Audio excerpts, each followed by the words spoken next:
Hello friends, welcome to குறிஞ்சி கதம்பம். நாம் இன்றைக்கி பாவக்காயில் எப்படி சிப்ஸ் செய்கிறதுன்னு தான் பார்க்க போகிறோம். பாவக்காயே சாப்பிடாத குழந்தைங்க கூட இதை விரும்பி சாப்பிடுவாங்க. ரொம்ப டேஸ்டியாக இருக்கும். செய்கிறதும் ரொம்ப ஈஸி தான். வாங்க எப்படி செய்கிறதுன்னு பார்க்கலாம். இதுக்கு நல்லா பெரிய பாவக்காயாக வாங்கிட்டு அதை நல்லா கழுவிட்டு அதில் மேலேயும் கீழேயும் கட் பண்ணிக்கோங்க. அதுக்கப்புறம் பாவக்காயை இந்த மாதிரி ஒரு 2 மில்லிமீட்டர் திக்னஸ் இருக்கிற துண்டுகளாக இந்த மாதிரி நறுக்கிக்கணும். வட்ட வட்ட துண்டுகளாக நறுக்கிக்கணும். நறுக்கி முடிச்சுட்டு அதுக்குள்ளே இருக்கிற விதைகளை எடுத்துடணும். விதைகளை பெரிய விதையாக இருந்தால் அப்படியே எடுத்துருங்க. சின்னதாக இருந்ததுன்னா அந்த ஒயிட் கலர் பார்ட்டு டேமேஜ் ஆகாமல் அந்த விதையை மட்டும் எடுக்கணும். அப்போ தான் நம்ம கோட் பண்ண போகிற மாவு அதில் நல்லா பிடிக்கும். நடுவில் இருக்கிற அந்த ஒயிட் கலர் பார்ட் ஃபுல்லாக எடுத்துட்டிங்கன்னா மாவு நல்லா பிடிக்காது. இந்த மாதிரி எடுத்ததுக்கப்புறமா கொஞ்சம் உப்பும் மஞ்சத்தூளும் சேர்த்து நல்லா டாஸ் பண்ணிவிட்டு இல்லைன்னா கையில் பெசறிட்டு ஒரு மினிமம் 15 நிமிடத்துலேருந்து 1 மணி நேரம் கூட நீங்கள் வச்சுருக்கலாம். அப்படி வைக்கும்போது என்ன ஆகும்னா அதில் இருக்கிற தண்ணி விடும். அப்போ அதில் பாவக்காயில் இருக்கிற கசப்பு குறைஞ்சிரும். இது ஆப்ஷனல் தான். நீங்கள் பாவக்காய் கசப்பாகவே சாப்பிடுவீங்க அப்படின்னா இந்த தண்ணியை வடிக்க வேண்டாம். இல்லை குழந்தைங்க சாப்பிட மாட்டாங்க, ரொம்ப கசப்பாக இருக்குது அப்படின்னு ஃபீல் பண்ணிங்கன்னா இந்த மாதிரி பண்ணிட்டீங்கன்னா அந்த தண்ணியெல்லாம் போயிடும். இப்போ பாருங்கள், நான் ஒரு 15 மினிட்ஸ் வச்சுட்டேன். கொஞ்சமாக அதில் தண்ணி வந்திருக்கு. இந்த கொஞ்சமான தண்ணியிலேயே நிறைய கசப்பு வெளியேறிடும். அதுக்கப்புறமா கொஞ்சம் தண்ணி ஊற்றி இந்த பாவக்காயை நல்லா கழுவி எடுத்துக்கலாம். ஸோ இது ஆப்ஷனலாக, இல்லைன்னா நீங்கள் டைரெக்டாகவே யூஸ் பண்ணிக்கோங்க. இப்போ இதுக்கு மிக்ஸ் பண்ணுறதுக்கு ஒரு 3 டேபிள் ஸ்பூன் கார்ன்ஃப்ளவர், 1 டீஸ்பூன் மிளகாய்த்தூள், தேவையான அளவு உப்பு எடுத்திருக்கேன். உங்கள் காரத்துக்கு தகுந்த மாதிரி மிளகாய்த்தூளை நீங்கள் அட்ஜஸ்ட் பண்ணிக்கலாம். முதல்ல இது எல்லாத்தையுமே நம்ம மிக்ஸ் பண்ணிக்க போகிறோம். நல்லா மிக்ஸ் பண்ணி வச்சுட்டு இதை பாவக்காயில் நம்ம கோட் பண்ண போகிறோம். ஸோ நல்லா மிக்ஸ் பண்ணியாச்சு. இப்போ கொஞ்சம் கொஞ்சமாக எடுத்து பாவக்காய் மேலே போட்டு நம்ம அப்படியே கையால் பெசற போகிறோம். அப்போ என்ன ஆகும்னா அப்படியே அந்த மாவு பாவக்காயில் நல்லா பிடிச்சிக்கும். இது கார்ன்ஃப்ளவருங்கிறதுனால தண்ணி பட்டதும் ஒரு மாதிரி கெட்டியாகிற மாதிரி இருக்கும். நீங்கள் அதுக்காக உடனே தண்ணி தெளிக்க வேண்டாம். ஏன்னா ஆல்ரெடி பாவக்காய் கழுவி வச்சுருக்கோம்.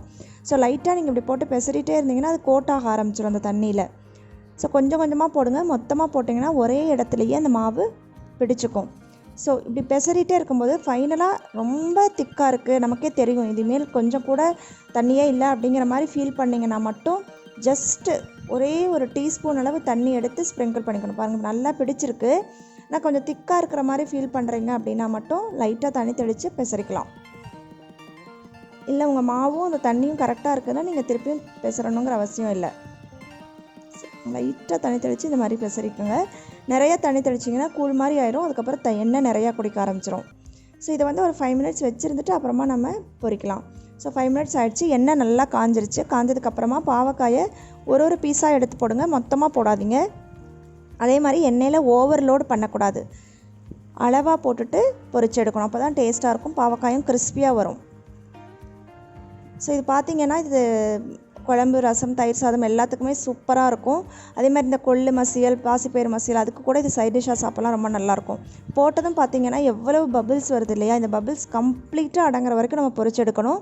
போட்டு உடனே நீங்கள் திருப்பக்கூடாது. கொஞ்சம் நேரம் விட்டுட்டு இந்த மாதிரி திருப்பி விட்டு அப்பப்போ திருப்பி விட்டு பாருங்கள், எப்படி கம்ப்ளீட்டாக பபிள்ஸ் அடங்கிடுச்சு. பார்க்கும்போதே கலர் டிஃப்ரெண்ட்டாக நல்லா ஒரு ரெட் கலரில் அப்படி பொரிச்சு அப்படி கிறிஸ்பியாக வர்றது தெரியுது நமக்கே. ஸோ அந்த டைமில் எடுத்துகிட்டு நீங்கள் எண்ணெயெல்லாம் நல்லா வடிச்சிட்டு ஒரு டிஷ்யூ பேப்பரில் போட்டு வைக்கலாம். இல்லைன்னா எண்ணெய் வடிகிறதில் போட்டு வச்சிட்டிங்கன்னா சூப்பராக பாவக்காய் சிப்ஸ் ரெடி ஆயிரும். ஆறுனதுக்கப்புறம் ரொம்ப சூப்பராக இருக்கும். பாருங்கள், சூடாகவே நல்லா எப்படி கட் ஆகுது பாருங்கள். கிறிஸ்பியாக இருக்கும், ரொம்ப டேஸ்ட்டாக இருக்கும். சூடாக சாப்பிட்றதுக்கு ரொம்பவே சூப்பராக இருக்கும். இந்த ரெசிபி உங்கள் எல்லாருக்குமே பிடிச்சிருக்கும்னு நினைக்கிறேன். பிடிச்சதுன்னா கண்டிப்பாக செய்து பார்த்துட்டு எப்படி இருக்குன்னு சொல்லுங்கள். குழந்தைங்கள்லேருந்து பெரியவங்க வரைக்கும் எல்லாமே பாவக்காய் சாப்பிட்றதும் கண்டிப்பாக சாப்பிடுவாங்க. இதை ட்ரை பண்ணி பாருங்கள். லைக் பண்ணுங்கள், ஷேர் பண்ணுங்கள். தேங்க்ஸ் ஃபார் வாட்சிங். வாழ்க வளமுடன்.